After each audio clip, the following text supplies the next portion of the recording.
कार्यक्रम के पुण्यार्चक हैं श्री पदम कुमार श्रीमती सीता, श्री राजेंद्र कुमार श्रीमती आशा, श्री हुकुम काका, श्री प्रकाश श्रीमती छाया, वैभव कुमारी वंदिता, पुत्र एवं पुत्रवधू श्री प्रतीक श्रीमती साक्षी, पुत्री एवं दामाद श्रीमती वैशाली श्री राहुल दोहित्र विराज जयपुर, पुत्री एवं दामाद श्रीमती समृद्धि श्री नीतेश दोहित्र एवं दोहित्री यश कुमारी ईशा डेनमार्क, पुत्री एवं दामाद श्रीमती प्रगति श्री ऋतुराज दोहित्री कुमारी परीशा बेंगलोर।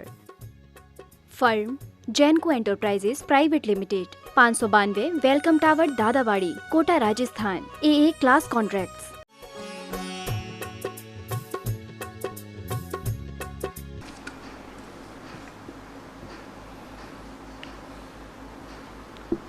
नमो अरिहन्ताणं नमो सिद्धाणं नमो आयर्याणं नमो वज्रायाणं नमो लोये सवसाहुणं। पंच परमेष्टि भगवान की जय हो। आचार्य श्री गुरुवर कुंद कुंद महाराज की जय हो। आचार्य श्री गुरुवर विद्यासागर महाराज की जय। परम पूज्य निर्यापक श्रमण मुनि श्री सुधा सागर जी महाराज की जय हो। श्री महासागर जी महाराज की जय। परम पूज्य गुरुदेव से जिज्ञासा के लिए प्रार्थना। अक्षय स्नेही साहेबपुर गुरुवर नमोस्तु। महाराज जी उनकी जिज्ञासा है कि अकाल मरण अगर होता है तो क्या अकाल मरण करने वाले जीव नियम से बेहतर बनते हैं कि अगर देवगति में गए तो? नहीं, ऐसी कोई बात नहीं है। अकाल मरण मरने वाले सर्वार सिद्धि भी जाते, अकाल मरण वाले नव गुरुविक में भी जाते, और अकाल मरण वाले लोकांतिक देव भी बनते हैं, अकाल मरण वाले सौधर्मेंद्र भी बन सकते हैं, अकाल मरण वाले कोई भी बड़े बड़े पदों को प्राप्त हो जाते हैं।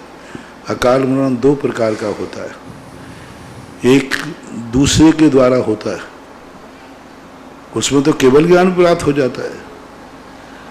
दूसरे के द्वारा हुआ, हमारे लिए क्या फर्क पड़ने वाला? घानी में पेल दिए गए, श्याली ने खा लिया। अब देखो अकाल मरण मरने वाले जीव कितने उपसर्ग कर करके सर्वार सिद्धि आदि देव जाते। तो सुकौशल महाराज देखो, श्याली ने खाया, सर्वार सिद्धि में जाके उत्पन्न हुए। अकाल मरण करने वाले लव को नकुल और सहदेव सर्वार सिद्धि गए, जला करके उनको मारा गया। तो ऐसा नहीं है। हाँ, स्वयं सुसाइड करता है तो वो बात अलग है, वो तो भयंतरों में भी दुर्गतियों में कहीं भी भटक सकता है। उनमें भी कई लोगों ने धर्म के कारण से, जैसे सतियाँ थी पहले जौहर करती थी, अपने धर्म की रक्षा के लिए जीवन समाप्त कर देती थी, तो ये सब व्यंतरणी बनती है। ऐसा नहीं है, ऐसा कोई नियम नहीं। और महाराज जी पूछ रहे कि देव आदि जो आकर के कष्ट देते हैं श्रावकों को, तो वो क्या है? कौन देते, किसको दे रहे हैं? कहाँ है देवों को कोई फुर्सत पड़ी है कि तुम्हें कष्ट देने के लिए? कुछित कजाते जितना भी नाटक हो रहा है 99.99 सब नाटक है, सब डिप्रेशन है, सब मस्तिष्क कमजोरी है। कुछित कजाते कभी कोई एक आध बार, और वो रेगुलर नहीं देते। कुछित कजाते आते हैं, वे थोड़ा बहुत कभी अपने कसाय भाव जाग जाता है। बहुत कम लोग होते महानुभाव। देवता इतने सुख छोड़ करके कहाँ यहाँ पड़ेंगे वो इन चक्कर में? वो अपने सुखों से फुर्सत नहीं है, उनको कहाँ पड़ी है? सब बहुत कम होता है, होता तो है लेकिन बहुत। आज पंचम काल में जो कुछ भी देखने में आ रहा है, ना तो झाड़ने वालों के पास कोई देवता है और ना जिसको झाड़ा लगा है उसको भी, दोनों बेईमान है। जिसको आ रहा है वो भी बेईमान है, जो झाड़ रहा है वो भी बेईमान है। दोनों में चल रहा है, क्योंकि वो असली हो तो असली झाड़ने वाला हो, नकली मरीज है, नकली डॉक्टर है। किसी के पास कोई देवता आदि ऐसी शक्तियां आज नहीं है। ये सब कहने की बातें हैं, ऐसा मानना चाहिए। तो महाराज जी वर्तमान में व्यंतरों का विचरण तो होता है? नहीं होता, कोई नहीं, हमें तो नहीं दिखता। क्योंकि व्यंतरों के जो लक्षण हैं, जिस ढंग से वो आकर परेशान करते हैं, जिस ढंग के आगे वो सहायता करते हैं, जो लक्षण आगम में कहा वो लक्षण नहीं, हमारा धर्म लाक्षणिक धर्म है। उसके लक्षण बताए गए कि यदि कोई व्यंतर आता है तो उसके लक्षण अलग होंगे। ऐसा अलौकिक लक्षण बताया, एक व्यंतर आ जाए तो वो मुर्दे को आकाश में खड़ा कर देगा और ना वो गिरेगा ना कुछ करेगा। शास्त्रों में आए हैं, देवता आए हैं, पर उन्होंने ऐसी अलौकिक क्रियाएं की जो मनुष्य के द्वारा संभव ही नहीं है। तो ऐसी कोई बात बनेगा। श्रीमती सारिका जैन तेलवाले सिरोंज, गुरुवर नमोस्तु। महाराज जी पूछ रहे हैं कि क्षुद्र भाव किसे कहते हैं और ये किन किन जीवों के पाए जाते हैं? क्षुद्र भाव का अर्थ होता है छोटा भाव, सबसे छोटा भाव। ये मनुष्य त्रियंचों में ही क्षुद्रक भाव होते हैं, देवों नारकियों के क्षुद्र भाव नहीं होते। ज्यादातर त्रियंचों में तो भरे ही पड़े हैं क्षुद्र भाव, मनुष्यों में भी क्षुद्रक भाव होते हैं।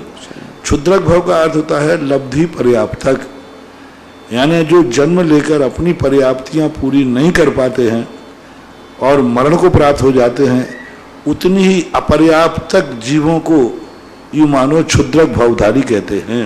माजी पर्याप्त और अपर्याप्त क्या कहलाते हैं?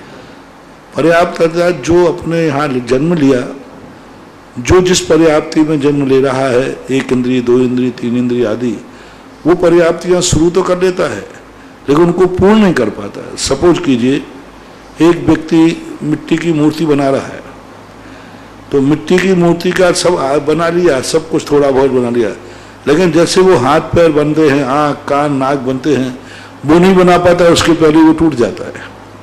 ऐसे जीव गर्भ में आता है और आकर के वो अपने मटेरियल को इकट्ठा करता है और पूरी ये तो चुटकी दबाने में तो बहुत टाइम लग गया। अपर्याप्त का काल चुटकी बजाने से भी कम है। इतनी देर में जीव आया, गर्भ में आया और मरण को प्राप्त हो गया तुरंत। नकुल जैन रावट फाता, गुरुवर नमोस्तु। महाराज जी पूछ रहे हैं कि हम भगवान को पुंज चावल चढ़ाते हैं तो वो भी एक इंद्रिय है और पुष्प चढ़ाते हैं तो वो भी एक इंद्रिय है, तो फर्क क्यों है?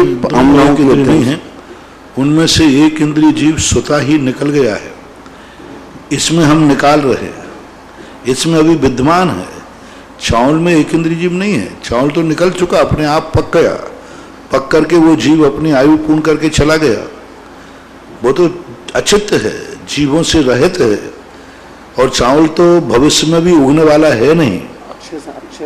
हाँ, अक्षत है वो तो। और ये पुष्प है, ये तो एक इंद्रिय जीव अभी विद्यमान है। चलो एक इंद्रिय जीव की कोई बात नहीं है, इसके हर फूल के बीच के पराग में 30 जीव पाए जाते। ऐसा कोई फूल नहीं है जिसके पराग में बीचों बीच आप देखना, पराग जो होता है जहां, वहां असंख्यात 30 जीव, 14 इंद्रिय जीव पाए जाते हैं। इसलिए उन 14 इंद्रिय जीवों का विघात भी पुष्प के साथ होता है, इस अपेक्षा से कहा गया। बाकी जहाँ जो चल रहे हैं कर रहे हैं, हम इसके ऊपर ज़्यादा टीका टिप्पणी नहीं करते। हम तो ये कहते हैं जो पुष्प के स्थान पर रंगे चावल चढ़ा रहे हैं वो श्रेष्ठ है, अपना काम भी हो रहा है और जीवों की आराधना भी नहीं हो रही है, क्योंकि पूज्यवर जयसेन स्वामी, जिनसेन स्वामी ने स्पष्ट रूप से प्रतिष्ठा पाठ में रंगे हुए चावलों को पुष्प संज्ञा दी है। ऐसा स्वप्निल जैन चित्री, जिला कोल्हापुर, महाराष्ट्र, गुरुवर नमोस्तु। महाराज जी ये कह रहे हैं कि 29 सितंबर को आपने जिज्ञासा सम्मेलन में कहा था कि प्रक्षाल के समय शब्द नहीं निकालना चाहिए, बोलना नहीं चाहिए, तो महाराज जी क्यों नहीं बोलना चाहिए, इसका क्या कारण है? क्यों नहीं बोलना चाहिए? हाँ, प्रक्षाल करते समय क्यों नहीं बोलना चाहिए? तो कारण भी तो बताया होगा। अपने मुंह का थूक उछलता है, ऐसा एक भी व्यक्ति नहीं है जब बोलते समय कुछ ना कुछ अपने थूक के कण ना निकलते हो।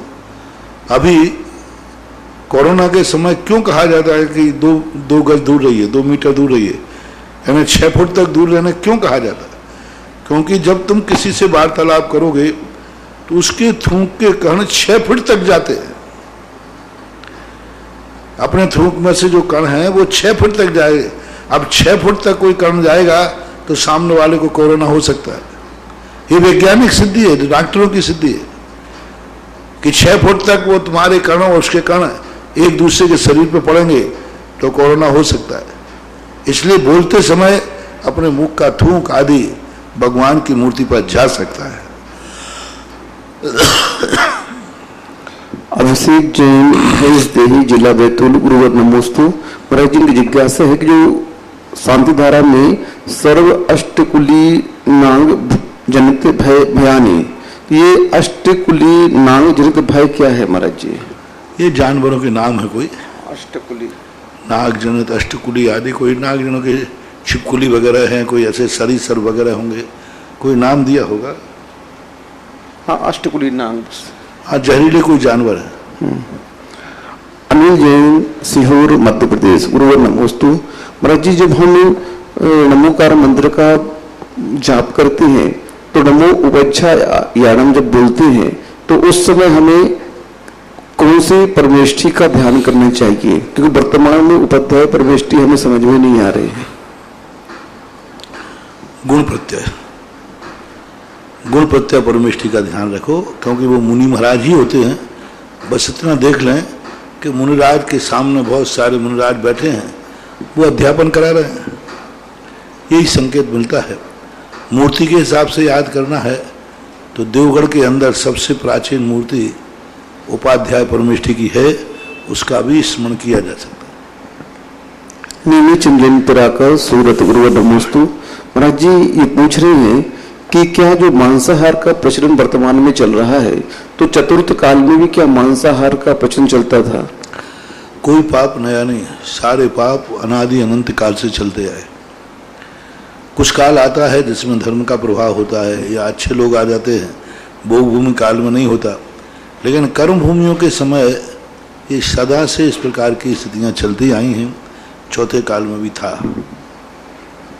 अरविंद कुमार जैन रायपुर छत्तीसगढ़ गुरुवर नमोस्तु। महाराज जी ये पूछ रहे हैं कि भगवान के लिए जो बाबा शब्द का प्रयोग किया जाता है ये कहाँ तक उचित है? हाँ? भगवान के लिए जो बाबा शब्द का प्रयोग किया, जितने भगवान होते हैं अनंत परमेष्ठी, तो उनके लिए बाबा शब्द का प्रयोग किया जाता है, तो ये कहाँ तक उचित है?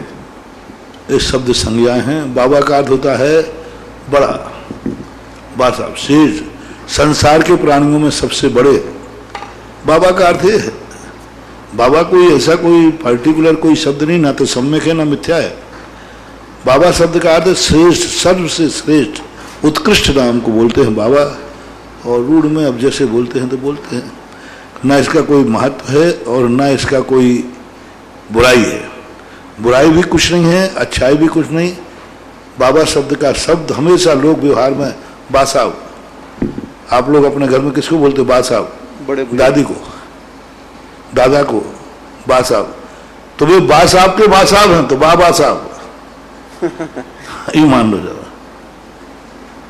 नीतू जैन मंगलम सिटी अलवर गुरुवर नमोस्तु। महाराज जी आपकी प्रचुरों में कुछ दिन पहले सुना था, महाराज जी आपके प्रचुरों में कुछ दिन पहले सुना था मनुष्य जन्म जब कभी भी होता है तो मिथ्यात्व के साथ होता है। आपके प्रवचनों में सुना था कि मनुष्य जन्म जब भी होता है मिथ्यात्व के साथ होता है, तो क्या तीर्थंकर भगवान भी मिथ्यात्व के साथ जन्म लेते हैं? नहीं, आधा मत सुना करो, थोड़ा पूरा सुना करो। पंचम काल के साथ है। दूसरा, मनुष्य से मनुष्य बनेंगे तो तीर्थंकर कोई मनुष्य से मनुष्य थोड़ी बनते, स्वर्गों से आते हैं, नरकों से आते हैं। मनुष्य से मनुष्य बनेगा तो मिथ्यात्व के साथ होगा, और पंचम काल में जो मनुष्य जन्मेगा वो मिथ्यात्व के साथ होगा। पूरा सुना करो, फिर प्रश्न किया करो। ऋषभ जैन अंकुर कॉलोनी सागर गुरुवर नमोस्तु। महाराज जी की जिज्ञासा है कि अरहंत परमेष्ठी के 46 मूल गुण होते हैं, 34 अतिशय, 8 प्रातिहार और 4 अनंत चतुष्टय। तो इनकी जिज्ञासा है कि गुण तो आत्मा की पर्याय है और अतिशय और प्रातिहार जो है वो बहिरंग है, पर है, और केवल अनंत चतुष्टय जो है 4 वो अंतरंग आत्मा के गुण हैं। तो ये सभी मूल गुण कैसे घटित होते हैं महाराज जी? हमारे यहाँ मूल गुण जो होते हैं 2 प्रकार के होते हैं। एक चरणानु की कक्षा में होते जो हम बाहर से पहचान सकते, क्योंकि छद्मस्त व्यक्ति, संसारी प्राणी अंतरंग गुणों को नहीं जानता, उसे ज्ञान का विषय नहीं है। अंतरंग गुण इनके पास हैं कि नहीं, वो बहिरंग गुणों से जाना जाता है। अंतरंग गुण तो हम कभी जान नहीं पाएंगे। अब उसकी पहचान जैन आगम ने कही, जिन गुणों के माध्यम से अंतरंग गुणों की पहचान होती है वे भी गुण ही हैं। अनंत चतुष्टय हमारे ज्ञान का विषय नहीं है। तो उनका हम कैसे पहचाने, हम संसारी लोग कि अरहंत है, केवली भगवान है, तो उन्होंने 34 अतिशय दे दिए, अष्टप्रातिहार्य दे दिए, समूषण आदि दे दिए, यही माना जाता है।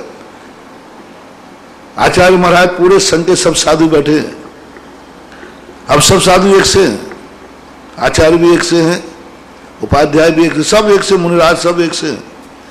दूर से देखने में कोई अंतर नहीं आ रहा, पीछे कमंडल है उनका सब है। अब कैसे जाने कि ये आचार्य कौन है इनमें, तो उनके सिंहासन को देखकर, उच्चासन को देखकर, अरे सिंहासन पर बैठे हैं इसलिए लगता है कि ये सबके आचार्य लगते हैं, ये पढ़ा रहे हैं लगता है उपाध्याय। यही बाह्य लक्षण। अभी बाह्य लक्षण क्यों है, क्योंकि बाह्य लक्षण के बिना हम जा नहीं सकते। 28 मूल मुनि का रत्नत्रय किसी का ज्ञान का विषय नहीं है, कोई नहीं जान सकता। हम कैसे जाने कि मुनिराज कौन है, अब उनके सम्यक दर्शन ज्ञान चारित है कि नहीं, कौन जाने। तो उन्होंने कहा बाह्य 28 मूल गुण देखने में आ जाओ। अभी 28 मूल सब बाहर के हैं, सब कर्म जनित हैं, कर्म के 6 उपशम से हैं, लेकिन सब बाहर के हैं। कोई भी मिथ्या दृष्टि भी धारण कर सकता है, लेकिन ये पहचान है अंतरंग की। तो ये बाह्य लक्षण कहलाते। चरणानुयोग के अनुसार पंच परमेष्टियों के जो मूल गुण कहे गए हैं, ये छद्मस्तों को अपने आराध्य को जानने के लिए ये उपाय बताए हैं। अंतरंग में तो मुनियों का रत्नत्रय, आचार्यों का भी रत्नत्रय, उपाध्याय का भी रत्नत्रय स्पष्ट रूप से कहा। लेकिन बाहर से लक्षण कहता है, वो आया ना उपाध्याय पर मुझे, जो नयनत्य जुत्तो, जो नयन जुत्तो निच्चा धम्मोपदेशनो निर्दा सो बुझायो अप्पा यदि बरबसो नमो तस्य। अब क्या करते बताओ, क्या उपाध्याय के बताओ। जो नयनत्य जुत्तो, रत्नत्य से युक्त है, निश्चुपदेशनो। अब धर्म उपदेश कर रहे हैं, अब मुनिराज भी कर सकते धर्म, आचार्य परमेष्ठी भी कर सकते, ये ऐसे मानना चाहिए। अब तो ये सब चीजों के लिए इन लक्षणों को अपने लिए बड़े उपकारी हैं मूल रूप से। नकुल जैन रावट भाता, गुरुवर नमोस्तु। महाराज जी की जिज्ञासा है कि जब तीर्थंकर का विहार होता है तो उस समय कितने प्रातिहार्य इनके साथ चलते हैं? कुछ प्रातिहार्य जो होते हैं वैसे छत्र, चबर, भामंडल, ये तो उनके साथ रहते ही हैं। अब दिव्यधनी उस समय नहीं होती, धुंधवी बाजी भी बजते रहते हैं, दूसरे ढंग से बजते रहते हैं। मंद मंद पवन, पुष्पवृष्टि भी करते रहते होंगे। तो कुछ सिंहासन नहीं होता होगा जैसे उनके पास, दिव्य धुनी नहीं होता होगा। अब और देख लो, आप ही देख लो ना, छत्र चवर, छत्र भी होता है, चवर भी होता है, अशोक वृक्ष नहीं होता चलते समय, है सिंहासन हट जाएगा। अशोक वृक्ष नहीं है, सिंहासन नहीं है, कमल चढ़ेगा, चवर तो चल रहे हैं, कमल छत्र चल रहे हैं, मंद मंद गंभीरता, धुंध भी बज रही है तो बाजे बज रहे हैं, पुष्पवृष्टि भी संभवतः होती रहती होगी। तो ऐसे एक दो लोग कम करके जो नहीं होते हैं, बाकी सब उनका वैभव चलते ही है। जैसे तुम्हारे सारे वैभव होते हैं, अब यात्रा में कितना वैभव लेके चलते हो, ऐसे उनका मान लो और क्या। सही बात है। मधु जैन जयपुर, गुरुवर नमोस्तु। महाराज जी इनकी जिज्ञासा है कि हम लोग संसारी जीव हैं और अगर हम अंत मृत्यु के अंत समय में देव बनने की भावना करें तो क्या हमारे निदान बंध में आएगा? ये क्यों करना चाहते हो देवगति? देवादिदेव देव बनने की भावना करो ना, देवादि देव बनने की भावना करो, देव पर्याय मिलेगी तो मिलेगी, हम भावना क्यों करें? सीमा जैन कोटा, गुरुवर नमोस्तु। महाराज जी ये पूछ रहे हैं कि अयोध्या और सम्य शिखर जी शाश्वत क्षेत्र कहे जाते हैं, यहाँ पर प्रलय काल में भी परिवर्तन नहीं होता है क्योंकि वहां पर नंद्यावर्त की स्थापना होती है। तो महाराज जी नंद्यावर्त का क्या प्रभाव है और ये नंद्यावर्त है क्या? यहाँ परिवर्तन नहीं होता है, किसने कहा? परिवर्तन तो होता है, प्रलय नहीं होता है, इनका प्रलय भी होता है, बराबर प्रलय होता है, बराबर वहां भी वृष्टियां होती हैं। ये शिखर जी जल करके गल करके यहाँ 1000 योजन नीचा गहरा हो जाए, गड्ढा हो जाएगा शम्य शिखर के स्थान पर, साफ माटी हो जाएगा। बस वहाँ जो नीचे नंद्यावर्त है वो उनको देखने में आने लग जाएगा, नंद्यावर्त देखने में आने लग जाएगा, पृथ्वी अयोध्या तो सब नाश को प्राप्त हो जाएगी। नंद्यावर्त एक शुभ मांगलिक चिन्ह है जो कि इन स्थानों की शाश्वत, उस समय सारी भूमि नष्ट होकर जलमग्न हो जाएगी। तो अब हम कहाँ देखेंगे कि शिखर जी कहाँ था और अयोध्या कहाँ थी? तो नंद्यावर्त के माध्यम से संकेत पता चलता है कि ये शाश्वत तीर्थंकरों की जन्म और निर्माण स्थलियाँ हैं, ऐसा। तो नंद्यावर्त का महाराज जी प्रभाव क्या है? बहुत बड़ा प्रभाव है, वो अपने आप ही प्रभाव बता रहा है। यानी इतने प्रलय के बाद भी अपनी जगह का अस्तित्व बना के रखा है, अक्षय अनंत है। वास्तु से उसकी जो आकृति है बड़ी मांगलिक है, बहुत शुभ कही गई है।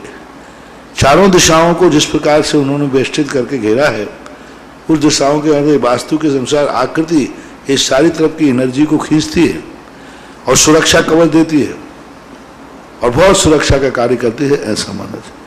निखिल जैन फागी जयपुर गुरुवर नमोस्तु। महाराज जी पूछ रहे हैं कि जब सृष्टि परिवर्तन होती है तो उस समय का माहौल और संसारी जीवों की जो परिणाम होते हैं उस समय कैसे रहते होंगे? संक्लेशात्मक रहता है, छठे काल में अंत होगा तो, और सामान धीरे धीरे होता है, कुछ वैसे थोड़ी होता है कि एकदम परिवर्तन हो जाए।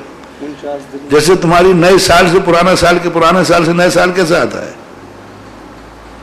पता ही नहीं चलता। कह रहे तो सोते रहते, 31 को सो गए, 1 तारीख उठ जाते, पता ही नहीं चला कैसे कल दिन। जैसे अपने सन बदलते हैं, ईयर बदलते हैं, ऐसा ही बदल जाता है। एक क्षण के अंदर एक समय पहले बदल जाता है, कुछ भी कोई विशेषता नहीं होती है, सामान्य जीवन होता है। करनी भाई मेहता श्री विद्यासागर तपोवन तारंगा जी गुरुवर नमोस्तु। महाराज जी पूछ रहे हैं कि इस कोरोना काल में हम लोग अपने नियमित दिनचर्या से स्खलित हो रहे हैं, तो कैसे मूल स्वाध्याय करें और माला आदि करें, पूजन आदि करें? सब बता दिया, 50-12 पुराना हो गया प्रश्न। 6 महीने से बता रहा हूँ, सब कुछ बता चुका हूँ और सबको तुम्हारे लिए क्रिया बता दी हैं और करा भी दिया, बता भी दिया, करा भी दिया, सब बताते जा रहे हैं।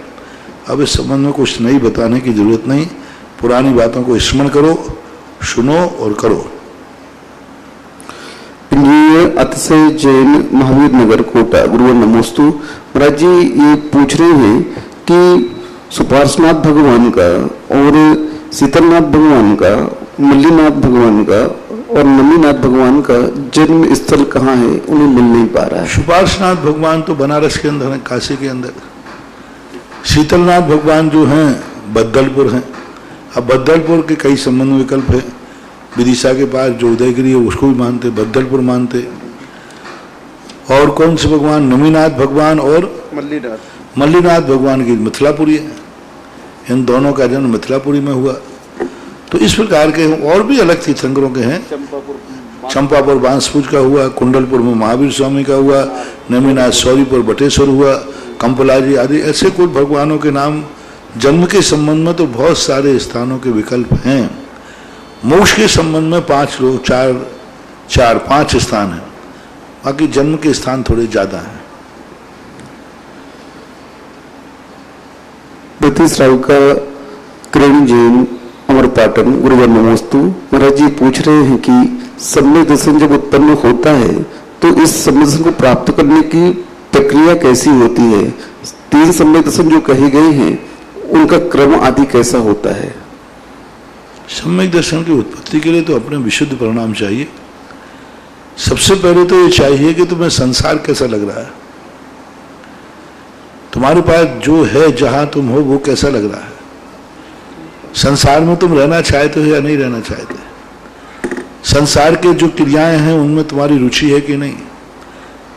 सबसे पहले का संसार शरीर भोग निर्मलना, उनके प्रति तुम्हारे जो परिणाम है, संवेग भाव, प्रसम भाव, संवेग भाव, प्रसम भाव, प्रतिकूल परिस्थितियां तुम्हें कितना विचलित करती हैं। क्या तुम संसार के विषय कसायों से प्रति उदासीन हुए हो? क्या तुम्हें ऐसा कुछ लगता है कि जो कुछ मैंने भोग रहा हूं सब में कुछ रखा नहीं है, ऐसा वैराग्य भाव, क्या ऐसा भाव है कि मुझे कोई ऐसी दुनिया मिले जो संसार से परे हो, मुझे कुछ ऐसा दिखे जो आंखों से परे हो, मैं ऐसा कुछ सुनूं जो कानों से परे हो, मैं ऐसा कुछ अपनी जिंदगी में करूं जो मैंने आज तक नहीं किया हो। ऐसा जो आत्मा के अंदर परिणाम आता है, सब कुछ पाने के बाद भी सब तरफ से भरा पड़ा है, चक्रवर्ती है, कोई कमी नहीं, पुण्य के उदय में, पाप के उदय में नहीं। पुण्य के उदय में तुम्हें ऐसा लगने लग जाए कि जो कुछ मेरा है, मुझे ऐसा लग रहा है, ये सुख का कारण नहीं है, मैं सबसे संतुष्ट नहीं हूं, मेरा कोई रास्ता अलग है, मेरा कोई भोग पदार्थ अलग है, मेरा कोई लक्ष्य अलग है, वो अदृश्य, मुझे पता नहीं है। लेकिन जो सब देख रहा हूं, ये सब मेरा स्वभाव नहीं है, मेरा कोई दूसरा कार्य है, मैं भटक गया हूं, मैं कहीं अटक गया हूं। ऐसे अंदर का परिणाम बनता है, तब कहीं सम्यक दर्शन। क्रम क्या है सम्यक दर्शन का प्राप्त होने? क्रम सबसे पहले कौन कौन सा होगा इसमें से? सबसे पहले प्रथमोपसम सम्यक दर्शन होता है। पहले व्यक्ति अपने अनंतानुबंधी कसाय पर विजय प्राप्त करता है, सच्चे देव शायद गुरु को पहचानता है, और जब उसको पहचान हो जाती तो एकदम स्पष्ट हो, जैसे आपको कोई निधि मिल जाए, कोई गुमा हुआ व्यक्ति मिल जाए, तो 2-5 मिनट तो आप स्तब्ध हो जाते हैं, शब्द ही नहीं निकलते, बोल ही नहीं पाते, बस दोनों देखते रहते हो। इसी प्रकार अनादि काल के बाद, मिथ्यात्व का नष्ट होने के बाद, जब व्यक्ति के परिणाम एकदम सम्यक दर्शन की भूमिका बनती है, उपलब्ध होता है, तो एक अंतर्मुख को स्तब्ध हो जाता है, स्तब्ध एकदम, समझ ही नहीं पड़ता उसे क्या करूं, वो तो आनंद में डूब जाता है। ये वस्तु मिली मुझे, मैं अनादि काल से कहां भटक रहा था, ये है मेरा स्वभाव, ये निधि, बस स्तब्ध हो जाता है। प्रथमोपसम सम्यक दर्शन काल वो एक अंतर्मुहूर्त होता है। उसके बाद नियम से क्षयोपसम सम्यक दर्शन होता है, क्षयोपसम के बाद फिर छायक सम्यक दर्शन होता है। एक क्रम है। महाराज जी, कुसुम ब्रह्मचारिणी कुसुम जैन बिजौलिया, गुरुवर नमोस्तु। महाराज जी, इनकी जिज्ञासा है कि जो हमने पूर्व में पाप किए हैं, तो उन पापों के प्रक्षालन के लिए व्यक्ति को क्या करना चाहिए? हमारे यहाँ तो 2 ही कारण हैं। यदि आपको महसूस हो गया है कि मैंने पाप किया है, तो सबसे पहले तो प्रतिक्रमण होता है, यानी आपकी स्वीकृति है कि मैंने पाप किया है। फिर उसका पश्चाताप होता है, प्रायश्चित होता है। फिर सबसे बड़ा कार्य है, अब ये भूल भविष्य में नहीं हो, सबसे बड़ा प्रायश्चित है। और ये प्रायश्चित तो औपचारिकताएं हैं, थोड़ा स्मृति बनी रहे इसलिए, बाकी सबसे बड़ा महान तर्क है, यदि पाप की अनुभूति हुई है तो उसको पाप को त्याग देना चाहिए। त्याग नहीं रहा है तो कितनी प्रायश्चित कर ले, कितने प्रतिक्रमण कर ले, उस पाप से कभी छुटकारा नहीं मिलता है। प्रतिक्रमण नहीं भी किया, प्रायश्चित नहीं भी मिला, लेकिन प्रत्याख्यान कर दिया है, त्याग कर दिया है, तो वो बहुत कुछ लाभ का भागीदार होता है। संसार में व्यक्ति कितने पाप करता है, गृहस्थी में कितने पाप करता है, दीक्षा देते समय कोई प्रायश्चित मिलता है क्या? दीक्षा देते समय कोई प्रायश्चित, हमने गृहस्थी में ऐसे ऐसे पाप किए, बस आचार्य यही कहते हैं भविष्य में क्या करना है, बोले त्याग करना है, जो किया है उसका पश्चाताप है, बस खत्म हो गया, प्रत्याख्यान ले लिया और सबसे बड़ा काम हो गया, ऐसा माना। परम पूज्य आचार्य गुरुदेव श्री विद्यासागर जी महाराज के आज्ञानुवर्ती शिष्य निर्यापक समान मुनि कुंगव श्री सुधा सागर जी महाराज के मुखारविंद से देश विदेश में अपने घरों पर विराजित जिज्ञासा समाधान भेजने वाले, सुनने वाले, देखने वाले जिनवाणी चैनल, सुधा कला चैनल के माध्यम से जो देख रहे हैं, उन सभी भक्तों की ओर से गुरुवर के चरणों में त्रैवार नमोस्तु नमोस्तु नमोस्तु। असीम कालीन भक्ताम्र में चांद खड़ी के लिए एक नाम आया है, पूरन चंद्र, सुमित्रा, महावीर, प्रीति, धैर्य, शौर्य, शक्ति वाली विदिशा। विश्व के बड़े बाबा तपोदा तीर्थ के पास भगवान की वेदिका के लिए 51 रुपये की राशि स्वरदान हेतु विकास जैन, शास्त्री कट्टी, वर्षवर्धन को पत्नी, विनोद जैन, पत्रकार श्रीमती जयंती जैन, श्रीमती प्रियंका ब्रह्मचारी, ऋतु दीदी, प्रतिभास्थली इंदौर की तरफ से डिजौलिया क्षेत्र में चलने वाले असीमकालीन भक्तांबर में एक नामा है एन के सरिता नकुल आंचल समर्थ यल जैन अंबाला हरियाणा। और वृक्षारोपण हेतु एक नाम है 51 रुपये में श्रीमती सुषमा नीरज जैन निजिता अलीगढ़ उत्तर प्रदेश सुषमा जैन के जन्म दिवस के उपलक्ष्य में। प्रथम जिज्ञासा है महाराज श्री पवन वंदना सतना गुरुवर के चरणों में त्रैवार नमोस्तु। महाराज श्री हम कोई काम करते हुए पूरा तो होता है पर बहुत इंतजार के बाद, तो गुरुदेव इसमें किस कर्म का उदय होता है, आगे समय पर हमारे कार्य इसके लिए हमें क्या पुरुषार्थ करना चाहिए? सबसे बड़े कार्य करने के लिए, क्योंकि विघ्न कई प्रकार का आता है। काल का भी विघ्न है, क्षेत्र का भी विघ्न है, द्रव्य का भी विघ्न है, भाव का भी विघ्न है, भावों का भी विघ्न है, सब तरफ से विघ्न। काल का विघ्न है, यह कार्य इस समय आज नहीं होगा, कितने प्रयास करो कल हो जाएगा। ये क्षेत्र में काम नहीं होगा, दूसरे क्षेत्र में हो जाएगा। इस भाव में काम नहीं होगा, अगले भाव में हो जाएगा। इन भावों से काम नहीं होगा, भाव दूसरा भाव आएगा तो हो जाएगा। विघ्न तो कहीं भी आ सकता है। अभी विघ्न क्यों आता है? क्योंकि हमने कभी धर्म को भी टाला होगा। अब आज क्या करना, कल कर लेंगे ना। आज क्या करना का कल सोचेंगे अभी धर्म कार्य के लिए। तो जैसा जैसा हमने धर्म कार्य अच्छे कार्यों को टाला होगा, उसी के परिणाम स्वरूप हमारे कार्यों में विघ्न आ रहा है कि जो आज नहीं हुआ कल होगा। तो हमने धर्म को भी कहा भैया आज कल, महाराज जी कल से करूंगा। कई लोग कहते भाई आज से अभिषेक शुरू, महाराज जी आज से नहीं, देखो अगले हफ्ते से शुरू करूंगा। महाराज जी अब थोड़ा आप मान जाओ, अब देखो हफ्ते को एक हफ्ते टाल दिया उसने अभिषेक। तो ऐसे ही अब कोई काम करेगा तो काम तो होगा, लेकिन एक हफ्ते बाद होगा। कहीं ना कहीं कोई ना कोई कार्य हुआ है, कारण जरूर है। बिना कारण के कोई कार्य नहीं होता। क्यों टला एक हफ्ते पहले? एक हफ्ते पहले तुमने धर्म को टाला होगा। कोई नियम लेना होगा, नहीं हम बाद में लेंगे, आज नहीं लेंगे। किसी को क्षमा करना होगा, हम कहते कई लोगों ने भैया क्षमा मांग, नहीं महाराज आज नहीं मांगूंगा, थोड़ा विचार करूंगा। लो साहब तुमने धर्म कार्य के लिए एक दिन टाल दिया, अब तुम्हारे अन्य कार्य करें। तो इसका यही मतलब निकलना चाहिए, हमने जिस संबंधी हमारे काल में विघ्न आ रहा है, उस संबंधी हमने कभी ना कभी किसी दूसरे को अथवा धर्म के कार्य में विघ्न जरूर डाला है, जरूर डाला है। कोई को कार्य करना होगा, आज नहीं करता हूं कल करूंगा। अरे भाई क्यों, करना तो है कि नहीं? हाँ करना, आज मूड ठीक नहीं है। अब मूड ठीक नहीं है भाई, वो परेशान हो रहा है, कर दीजिए। आज नहीं करना, आज नहीं करो, कल करूंगा। अरे वो बहुत परेशान है, बोले रहने दो परेशान। ऐसा नहीं होता क्या? बहुत होता है। ऑफिसर लोग देखो क्या बन जाते, आज नहीं करना, मेरा मूड ठीक नहीं है। साहब कर लो, बहुत दिन हो गए, महीने भर हो गए आपके चक्कर काटते काटते, और कुछ नहीं, आज नहीं करूंगा। लो साहब अधिकार की बू आ गई, करना है, कर रहा है, आज नहीं करना, एक हफ्ते बाद करूंगा। अब सामने वाले को एक हफ्ते परेशान करना, कुछ नहीं करना, एक जरिया बनाना भी वैलिड है। ऐसा नहीं है कि वो कोई कार्य नहीं करना चाहते हो, गलत कार्य हो। गलत कार्य को टालना ठीक है, अच्छा कार्य करना है करेगा, लेकिन टाल दिया अभी नहीं करना। कितने लोग फायदे टालते रहते, कितने लोग अपने अधिकारों को कारण दूसरों को टालते रहते। सहयोग करना है लेकिन करेंगे, अभी जल्दी क्या पड़ी है, टालते हैं। तो जिन इस कारण से हमारे कार्यों में विघ्न आता है, इसके संबंध में तो एक ही है कि धर्म के कार्यों में, अच्छे कार्यों में काल करंते आज कर, काल करंते परसों, जल्दी जल्दी क्यों करता है, अभी तो जीना बरसों।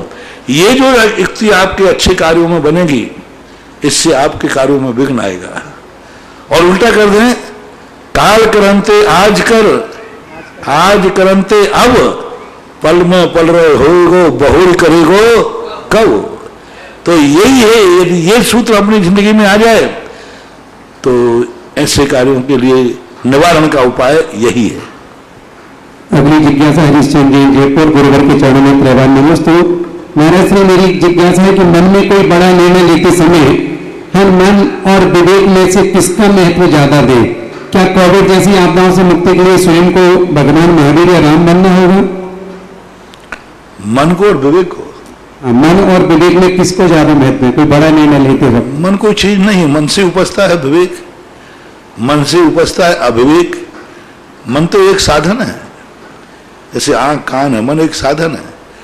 मन में से तो विचार आएंगे विवेक के, मन से अलग नहीं है विवेक। इसलिए मन को विवेक पूर्वक संचालित करना, मन से विवेक पूर्वक कार्य करना, यही सबसे बड़ा मन का कार्य है। और राम वो तो सबको बनना तो पड़ेगा ही पड़ेगा। बिना भगवान बने बिना हमारे लिए संकट के संकटों से दूरी नहीं हो सकती। क्या रामचंद्र जी ने कम संकट झेले? तुम्हारी जिंदगी में रामचंद्र जी के बराबर संकट आ जाए तो तुम सुसाइड कर लोगे। रामचंद्र जी की जिंदगी के जो संकट हैं तुम एक दिन सहन नहीं कर पाओगे, मार डालोगे, मर जाओगे। जो रामचंद्र जी का जीवन कौन सा सुखी था, लेकिन बस वे अपने आप में दृढ़ रहे, धर्म से रहित नहीं हुए, च्युत नहीं हुए। महावीर ने भी कोई कम संकट झेलेगा? अतीत भाव उठा के देखो 10 भाव, और पहले के भाव तो ठीक ही हैं। तो ये तो सब स्वभाव है संसार का, इसमें हम अपने आप को कितना संभाल पाते हैं, यही सबसे बड़ी उपाय है। अगली जिज्ञासा महाराज श्री दीपक जैन नजीराबाद। नमस्ते गुरुवर। महाराज श्री हम आपसे सन 1997 जुड़े के हैं और आपके आशीर्वाद से मेरे समस्त कार्य बड़े सानंद हो जाते हैं। लेकिन सबसे बड़ी दुविधा है कि महाराज श्री ये समझ में नहीं आता है कि विकलांग लोग आहार कलश शांति धारा सब करते हैं, आपके पास तो आशीर्वाद मिला, हमने किया भी है, लेकिन हर जगह अन्य क्षेत्रों पर जाते हैं तो विकलांग व्यक्तियों को काफी समस्या से गुजरना पड़ता है। विकलांग व्यक्तियों के द्वारा आहार कलश शांति धारा संबंधित प्रावधानों को कैसे क्या करें? अब विकलांग कितना विकलांग है ये देखना पड़ता है। क्या वो स्वयं चलने में समर्थ है? विकलांग क्या स्वयं अपना लोटा उठाने में समर्थ है? क्या बिना पकड़े वह भगवान के अभिषेक तक, भगवान तक पहुंच पाता है? तो अब विकलांग की परिभाषा अलग है, ऐसी बात नहीं। अब दोनों बैसाखी लगा के चल रहा है, अब वो क्या अभिषेक कराऊं, क्या आहार दूं से? विकलांग कैसा? मान लो एक आंख फूटी, एक आंख ठही है, विकलांग चलेगा। कोई उंगली छोटी कट गई, कर गया तो विकलांग चलेगा। लेकिन कितना विकलांग है, कैसा विकलांग है, उसको देखा जाता है। फिर कई स्थानों पर ऐसा विकल्प किया जाए तो वहां शांत रहा करो कि भाई ठीक है, आपकी जैसी मंजूरी हो। अगली जिज्ञासा रिकॉर्डिंग के माध्यम से। हमारे और हमारे परिवार के इष्ट गुरु कुल गुरु जगत पूज्य निर्यापक श्रवण मुनि पुंगव श्री सुधा सागर जी ऋषिराज की परम पुनीत पावन चरणारविंदों में श्रृंगार कैंटीन परिवार, संजीव श्रृंगार, दर्शनोदय अतिशय क्षेत्र कमेटी, गुरुवार मंडल, सभी मित्रों की ओर से कोटिशय नमोस्तु नमोस्तु नमोस्तु। गुरु जी, आज हमारे जीवन की बहुत खुशी का दिन है कि आज हमारे परिवार में गैलू भाई साहब भाभी वगैरह गए थे, आचार्य श्री जी के परिवहन करके आहार देने का सौभाग्य प्राप्त हुआ। इसके समाचार सुनकर हमारे पूरे परिवार और सभी लोगों में बहुत ज्यादा खुशी की तरंग उत्पन्न हुई। क्या यह हमारी अनुमोदना करना क्या मेरी पुण्य का कारण बनेगा? नमोस्तु गुरुदेव। बराबर बनेगा, कृत कार्यता अनुमोदना से है। जो वहाँ हैं वो पुण्य कमा रहे हैं, आप लोग हर्षित हो तो पुण्य कमा रहे हो, बराबर पुण्य लगते ही है। सबको पुण्य लगेगा जिन जिन ने इसका समर्थन करते हैं। अगली जिज्ञासा है महाराज श्री। आज देखें भाई, एक बहुत बड़ी चीज है, इस मन से जो भावना भाई जाए वो जरूर पूरी होती। जय हो। अच्छी भाव, और उसमें भी ज्ञानोदय स्थित मुनि सुब्रत लाख भगवान के लिए भावना भाई जाए तो सारे विश्व के लाडले, सारे विश्व के श्रद्धेय, सारे विश्व के आस्था के केंद्र बन चुके हैं। कभी कभी भावनाएं भी किसी अच्छी शक्ति से जुड़ जाती हैं तो ये भावनाएं सफल होती है। भावना भाने वाले की शक्ति काम नहीं करती। कभी कभी भावना जिसके लिए भाई जा रही है वो कैसा है? कई बार मैं तुम लोगों के लिए भावना भाता हूं, कोई रोगी के लिए, और मैं भावना भाता हूं, भावना मेरी सच्ची है, काम नहीं करती, क्योंकि जिसके लिए भावना भा रहा हूं वो उतना पावरफुल नहीं है, वो उतना शक्तिमान नहीं है। और यदि भावना भाने वाले जिसके लिए अपन भावना भा रहे, यदि वो शक्तिमान है तो भावना जल्दी पूरी होती है। आज ज्ञानोदय तीर्थ का सबसे बड़ा चमत्कार की घोषणा मैं कर रहा हूं जिसके लिए मैं कहता हूं आप लोग करते हैं। सारे विश्व की आस्था के केंद्र, सारी विश्व की एक श्रद्धा का केंद्र। एक दिन अपन ने भावना भाई थी कि ज्ञानोदय स्थित मुनि सुब्रत नाथ वो महाशक्तिमान हैं जिनके सामने, जिनके उपकार 1000 दिनों में लाखों के उपकार हैं। दिन 1000 हैं, उपकार लाखों हैं, लाखों लाखों उपकार हैं। आज उसका परिणाम तो मैंने कहा था ज्ञानोदय तीर्थ क्षेत्र स्थल मुनिस्मृत भगवान वो चमत्कारी, वो अतिशयकारी, वो शक्तिमान भगवान की प्रतिमा है कि 1008 लोग शांति धारा करें। अपन ने कहा था वो तो ऐसी मूर्ति है, एक व्यक्ति भी 1008 करे तो कोई बड़ी बात नहीं।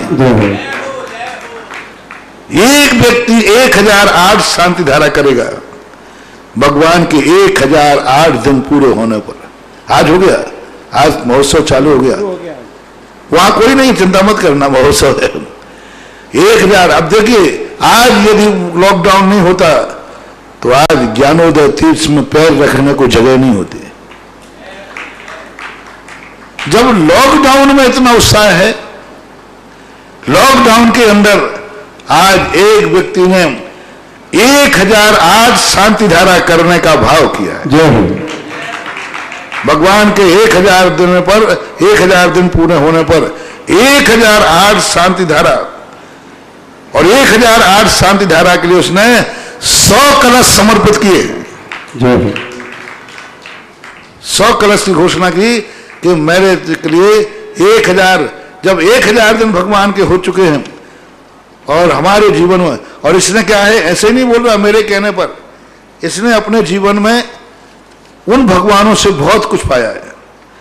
मुनि सुब्रत नाथ भगवान से क्या पाया उन्होंने, देखो उसी मुनि सुब्रत नाथ भगवान के जब शुरू में जब वो विराजमान हुए थे, हम वहीं थे जब महोत्सव था, उस समय उन्होंने अभिषेक करके गए। उससे कुछ दिन बाद आकर के उसी क्षेत्र पर एक विशाल छात्रावास बनाने का भाव किया। प्रथम दर्शन, प्रथम अभिषेक का चमत्कार देखिए। अभिषेक करके गए, उनके जीवन में जो भी घटित हुआ हो, द्वारा आए, बोले महाराज जी इस मूर्ति का मैं आज आभार में दर्शन करने आया हूं, आभार का दर्शन करने आया हूं।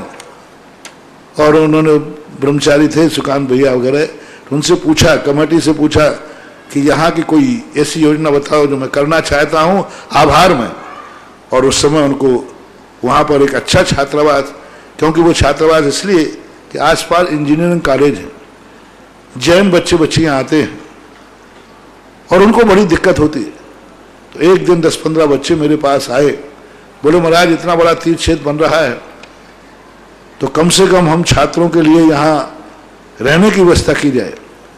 उसी समय उधर छात्रों का आना हुआ, इधर श्रेष्ठी का आना हुआ और छात्रावास की उनकी घोषणा हुई और छात्रावास बन चुका है। थोड़ा बहुत कार्य उसमें जो कुछ बाकी है, बाकी छात्रावास का बहुत आय भाग उसमें तैयार हो गया है। दूसरा, इन्हीं महान भाव ने जब तीसरी बार दर्शन किए मुनि सुब्रतनाथ के, तब इन्होंने वहां एक 720 30-24 त्रिकाल 24 नहीं 30-24 5 व्रत 5 ऐरावत की 30-24 जिनालय बन रहे हैं। उन जिनालय के ऊपर सबसे 11वीं मंजिल में ऊपर जाकर के बहुत बड़ी बड़ी विशाल मूर्तियां बैठेंगी। चारों दिशाओं की चारों मूर्तियां भी इसी परिवार ने बैठा ली। और आज इनका मुनि सुब्रतनाथ भगवान इनके लिए क्यों नहीं फलेंगे? जो भगवान की खुशी में शामिल होता है, भगवान उसकी खुशी में शामिल होते हैं। जो भगवान की खुशियों में शामिल होता है, सृष्टि का कण कण उसे खुशियां बिखेर देता है, उसके लिए भी खुशी दिन है। आज भगवान के 1008 दिवस पर 1008 शांति धारा करने का विश्व का पहला इतिहास है। आज तक दुनिया में कभी ऐसा नहीं हुआ कि एक ही व्यक्ति ने 1008 शांति धारा करने का मन बनाया। बोलिए मुनि सुब्रतनाथ भगवान की जय हो। वे हैं सुभाष चंद्र जी सोनीपत वाले परिवार, पूरे नाम वगैरह ब्रह्मचारी बोल देंगे। श्रेष्ठ है श्रीमान सुभाष चंद्र जी, सरोज रेणु जी, आरती जी, कमल जी, सचदेवा आरब, उगम सानवी, आदित्य वर्धन सोनीपत हरियाणा से एक बार इनके भावों के सम्मान में, अनुमोदना में जोरदार तालियां बजाएंगे, जिन्होंने मुनीश्वरनाथ भगवान के ऊपर 1008 कलश करके अपने जीवन को तो सार्थक किया है, लेकिन जन जन को भी बहुत बड़ी प्रेरणा दी है। अब इन शहर 3000 शांति धारा हो गए। कल ये शामिल नहीं थे, कल 2000 शांति धारा के नाम वहां पर थे।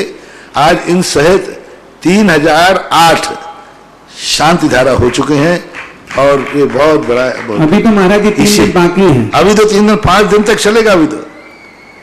और देखो अब लॉकडाउन के अंदर भी लोग अपनी श्रद्धाएं और भावनाएं व्यक्त कर रहे।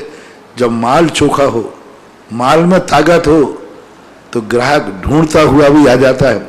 उसे लाख विघ्न दी जाए, प्रकृति इतना विघ्न डाल रही है, लेकिन भक्त लोग कहते हैं आप मुझे मुनीश्वरनाथ भगवान के आशीर्वाद से नहीं रोक सकते। वो मूर्ति है ही ऐसी, बहुत अलौकिक मूर्ति, बहुत अलौकिक। महाराज श्री अगली जिज्ञासा है, नाम तो नहीं है, नमोस्तु आपके चरणों में बारंबार। महाराज श्री हमारे यहाँ एक मंदिर का निर्माण कार्य चल रहा है और उसमें हम लोगों ने जाप करने का नियम लिया था, लेकिन लॉकडाउन की वजह से हम वहां पहुंच नहीं पाते, तो क्या घर में जाप कर सकते हैं? कर सकते। अगली जिज्ञासा, माइक लेके जाओ। श्रीमती प्रीति सैलन जैन देवास, अगली जिज्ञासा गुरुवर के चरणों में नमोस्तु। महाराज जी, भगवान जिन 18 दोषों से रहे थे उनमें एक दोष अरति है तथा 9 कसाय में रति अरति आया, तो इनके अर्थ क्या समझे? भगवान 18 दोषों से रहे थे, उनमें एक दोष अरति है तथा 9 कसाय में भी रति अरति आया है, तो इनसे हम क्या समझे? अलग है, वो भी उनकी अरति है। भगवान में अरति नहीं होती, किसी से द्वेष भाव नहीं रहता। उनकी विवक्षा कसाय से तो जुड़ी ही है, लेकिन सामान्य रूप से भगवान अपनी तरफ से किसी के प्रति भी किंचित मात्र भी द्वेष भाव नहीं रखते, अरति भाव नहीं रखते। रति नहीं जुड़ा वहां पर, राग आदि भाव तो आए हैं, लेकिन यहाँ पर अरति शब्द का अर्थ है द्वेष भाव से रहे थे। अगली जिज्ञासा बहन प्रीति जैन बिजोलिया। पूज्य गुरुवर के चरणों में बारंबार नमोस्तु। महाराज श्री जी, ज्ञानानंद ग्रंथ में आचार्य शुभचंद महाराज श्री जी बता रहे हैं कि प्रशस्त मान और अप्रशस्त मान, वहां पर प्रशस्त मान को स्वाभिमान से घटित किया है, तो ये किस प्रकार? स्वाभिमान 2 प्रकार का होता है। अपने खुद के ऊपर जब हम कोई दुराचरण से बच जाते हैं, हमारे अंदर कोई गुण प्रकट होता है, तो एक अपने आप पे भी गर्व होता है कि देखो इस पंचम काल में, भौतिक चकाचौंध में चारों तरफ से लोग पापों में हैं और मैं उनमें से बच के निकल आया। कोई बहुत बड़ी मंडी में लोग शराब पी रहे हों और सबको पिला रहे हों और अपन निकल के आ जाएं, तो गर्व होता है मैं बच गया भ्रष्ट होने से। वहां तो सब कुछ भ्रष्ट के साधन थे, मैं बच गया। तो अपने आप पे जो सम्यक दृष्टि जीव होता है, अपने आप को जब बुराइयों से बचता है, तो उसको एक अंदर स्वाभिमान जागता है और अपने आप में एक आनंद की अनुभूति आती है, मैं कितना भाग्यशाली हूँ, दुनिया भर के पापों से बच गया, राग द्वेष से बच गया, मैंने व्रत ले लिया। जैसे व्रती के लिए मैंने एक बार कहा था, व्रत लेने से कुछ नहीं होता है, व्रत लेने के बाद आपको कितना आह्लाद आ रहा है, कितना आनंद की अनुभूति हो रही, कितना आपको ऐसा लग रहा है मैंने कितने पुण्य किए कि मेरे भाव इन सब पापों को छोड़ने के हो गए। मैंने कितना पुण्य किया होगा कि मेरा रात्रि भोजन छूट गया। रात्रि भोजन छोड़ने अकेले से कुछ नहीं, बार बार जब जब ऐसे प्रसंग आए, कोई रात्रि खाते देख करके हो धन्य हो महाराज, उस दिन पता नहीं मेरे कौन सा पुण्य का उदय आया, महाराज मेरे घर पधारे और महाराज ने रात्रि भोजन त्याग दिया, मैंने त्याग दिया, देखो नहीं तो आज भी मैं रात में खा रहा हो, निशाचर बना होता। तो बार बार जो उसकी आनंदानुभूति, बार बार जब उसके पापों के फल का चिंतन आए, त्यागी वृत्ति जब स्वाध्याय करता है और पापों के फल को पढ़ता है, तो उसको तुरंत हे भगवान इस पाप से मैं बच गया। जैसे कोई व्यक्ति किसी गाड़ी में बैठ के गया हो और गाड़ी गिर गई हो और दूसरे लोग उस गाड़ी में गिर गए हो और स्वयं बच के निकल आया हो, कैसा लगता है? अब दूसरों की दशा देख रहा है और उसी में मैं भी था, बच के निकलने के बाद हो भगवान धन्य है आपकी कृपा, मेरे ऊपर कितने पुण्य का उदय है, बच गया। ऐसा ही वृत्ति को, त्यागी वृत्ति को स्वयं के ऊपर स्वाभिमान जागता है। मैंने कितने पुण्य किए, हे भगवान मैं आपको पहचान गया, देखो तो मेरी मति, देखो तो मेरे भाग्य कि मैं आपको पहचान गया, आप मेरे देव हैं। तो ऐसा आह्लाद भाव आना ही स्वाभिमान है। कभी कभी व्यक्ति को अपने धर्म पर स्वाभिमान होता है, अपने भगवान पर स्वाभिमान। देखा मेरे भगवान कोई छोटे मोटे नहीं है, हमारे भगवान पर कोई उंगली नहीं उठा सकता है, 18 दोषों से रहित है। एक देखो गौरव होता है, मेरे गुरु कोई छोटे मोटे नहीं है, मेरे गुरु आज सारे जगत के गुरु हैं। हमारे गुरु की चर्या ऐसी है, गुरु पर बहुमान हो गया। हमारा नमोकार मंत्र कोई छोटा मोटा मंत्र नहीं है, संसार के समस्त मंत्रों का महामंत्र। ऐसा जो धर्म के ऊपर गौरव आना, स्वाभिमान जागता है। अच्छाइयों पर मेरे माँ बाप कोई साधारण नहीं है, कैसा मैं ऐसे ही नहीं है मेरे माँ बाप। मेरे माँ बाप के आचरण में देखो मेरे माँ बाप की क्या इज्जत है, महाराज की दृष्टि में क्या इज्जत है, धर्म की दृष्टि में क्या इज्जत है, मेरी समाज की दृष्टि में हमारे लोग, हमारे कितना अच्छा परिवार है। तो अच्छाइयों को देखकर और उनकी संगति करने पर जो अवभाग्य हमें जागता है वह स्वाभिमान कहलाता है। नमोस्तु महाराज जी। अगली जिज्ञासा महाराज श्री विवेक जैन कचौड़ी परिवार अशोकनगर। महाराज श्री मैं आपका शिवरात्रि शिविर में आता हूँ और हमेशा 10 उपवास करता हूँ। तो महाराज श्री मेरी जिज्ञासा है कि मैं चक्रवर्ती विवाह करना चाहता हूँ, पर गुरुवार इस कोरोना काल में तीर्थ स्थानों के दर्शन करने और दर्शन को जाना संभव नहीं हो पाएगा। तो गुरुवार इस समय हम क्या करें और चक्रवर्ती विवाह किस प्रकार से करके इस विधि को संपन्न कराएं? अपने गांव के मंदिर में जहाँ हो, क्षेत्रों पर जितनी मर्यादा हो, बाहर से अशोकनगर के हो, थोबन जी का क्षेत्र बहुत बड़ा है और वहाँ कर भी सकते हैं। कमेटी की अनुमति लेकर मर्यादित में शुद्धि पूर्वक करके और वही 4-5 दिन व्यतीत कर लो। और क्या 7 दिन तीर्थ यात्रा नहीं है, तीर्थ यात्रा नहीं जा पाएंगे, नहीं जा पाएंगे, वहीं कर लो, आसपास के कर लो। दर्शनोदा तीर्थ क्षेत्र है, आजू बाजू और भी तीर्थ क्षेत्र हैं, चंदेरी है, देवगढ़ है, शिरोंजी है, धर्मोदय तीर्थ क्षेत्र है, तीर्थोदय तीर्थ क्षेत्र घोड़ाकोट है, पचराई है। तो यही 5-7 दिन निकाल करके और करने जितना बने उतना करना। अगली जिज्ञासा विजय धर्रा अशोकनगर। और समय है तो नैनागिर है, द्रोणागिर सिद्ध क्षेत्र है, कुंडलपुर है अपना। तो जाने के लिए तो अब आजकल दर्शन करने की शायद व्यवस्थाएं कई क्षेत्रों में बन रही हैं। जहां बन रही हो वहां बनाना, जहां नहीं बन रही हो वहां डिस्टर्ब नहीं करना। परम पूज्य आध्यात्मिक संत तीर्थ उद्धारक मुनिपुंगव सुधा सागर जी महाराज के पावन पुनीत चरणों में धुर्वा परिवार अशोकनगर का बारंबार नमोस्तु नमोस्तु नमोस्तु। परम पूज्य गुरुदेव, अभी भगवान मुनि सुब्रत नाथ स्वामी की महामहिमा को सुनकर मन गदगद हो रहा है, आनंदित हो रहा है। परम पूज्य गुरुदेव, 1994 में जब नारेली की उस भूमि पर, पहाड़ी पर आप जा रहे थे, तीर्थ का उस भूमि का निरीक्षण कर रहे थे, मुझे सौभाग्य मिला था आपके साथ हम कदम होने का और आपके चरण एकदम रुक गए। आपने कमंडल लिया, कायस्वर किया और कमंडलों से जल लेकर उस पहाड़ी पर छोड़ दिया, कहा कि एक दिन ये महातीर्थ बनेगा। और उसी दिन जो साथ में 5-7 लोग थे उन्हें आपने संकल्प दिलाया था कि आप कोई ना कोई त्याग करें जब तक यहाँ पंचकल्याणक प्रतिष्ठा ना हो। गुरुदेव, मैंने उस दिन ही मेरे सबसे प्रिय फल सेव फल का त्याग कर दिया था और मेरी आज भी भावना ये है कि बस त्याग कितना ही हो लेकिन वहां ऐतिहासिक पंचकल्याणक हो, उत्तर से दक्षिण तक का पूरे भक्तजन वहां इकट्ठा हो। भगवान मुनि सुब्रत नाथ ने तो वहां एक मेला लगा दिया, पंचकल्याणक महामहोत्सव का मेला कैसे लगे, पूरा राजस्थान भावना बहा रहा है। अशोक पाटनी जी ने बहुत सारे त्याग कर रखे हैं, सुशीला भाभी ने।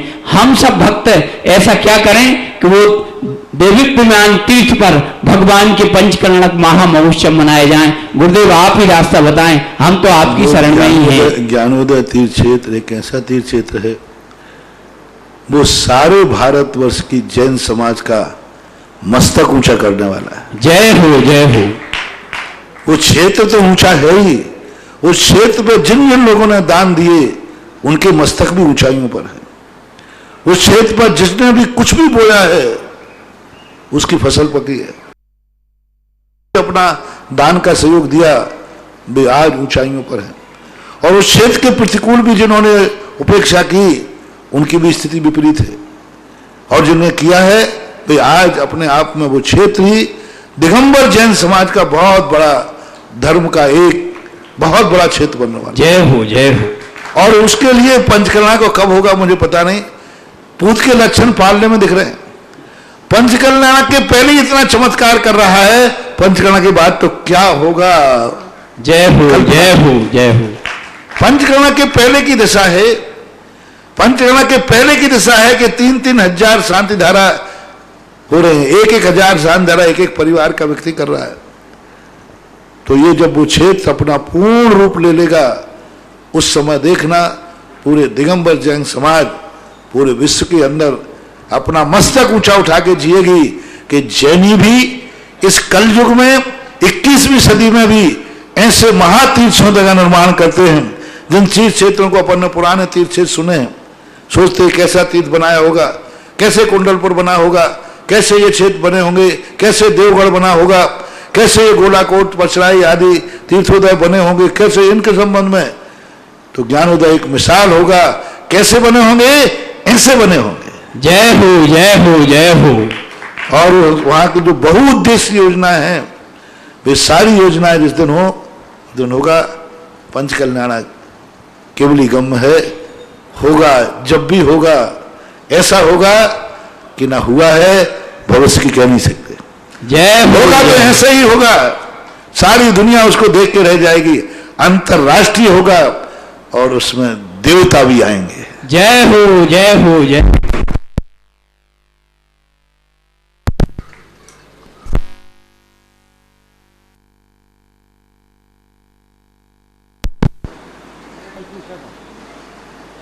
Hello hello hello hello hello hello hello. अगली जिज्ञासा ब्रह्मचारी महावीर भाई। मेरे गुरुदेव को बारंबार नमस्तु। महाराज श्री, आज आपका जो प्रवचन रहा उसमें आपने एक नीति दी थी, उसमें कहा था तुम जहां भी हो, जैसे भी हो, जिस रूप में हो, जो भी करते हो अपने से पुण्यहीन के लिए भी करना। तो ये नीति महाराज श्री एक बार विस्तार से। पुण्यहीन कहलाता है कि क्योंकि व्यक्ति जब भी पुण्यहीन को करेगा, क्योंकि तुम भी किसी की अपेक्षा से पुण्यहीन हो, वो तुम्हारी करेगा। कोई भी व्यक्ति सर्वश्रेष्ठ पुण्यवान तो है नहीं। एक बहुत छोटा सा मुहावरा आता है, तीतुर के दो आगे तीतुर, तीतुर के दो पीछे तीतुर, बताओ कितने तीतुर? तीतुर है ना, तोता मान लो। तोता एक आगे तोता है, एक पीछे तोता है। तीतुर के दो आगे तीतुर, एक तीतुर के आगे दो तोते चल रहे हैं और एक तोते के पीछे दो तोते चल रहे हैं। टोटल कितने तोते हुए? यही बात है। कोई कहेंगे दो आगे दो पीछे एक बीच में, तो 5 हो गए। नहीं, 5 नहीं, 3 है। पीछे वाले के आगे 2 हैं और आगे वाले के आगे पीछे 2 है। तो ये समझना चाहिए कि हमारे आगे भी कोई है जिसके पीछे मैं हूं, और मेरे पीछे भी कोई है जिसके आगे मैं हूं।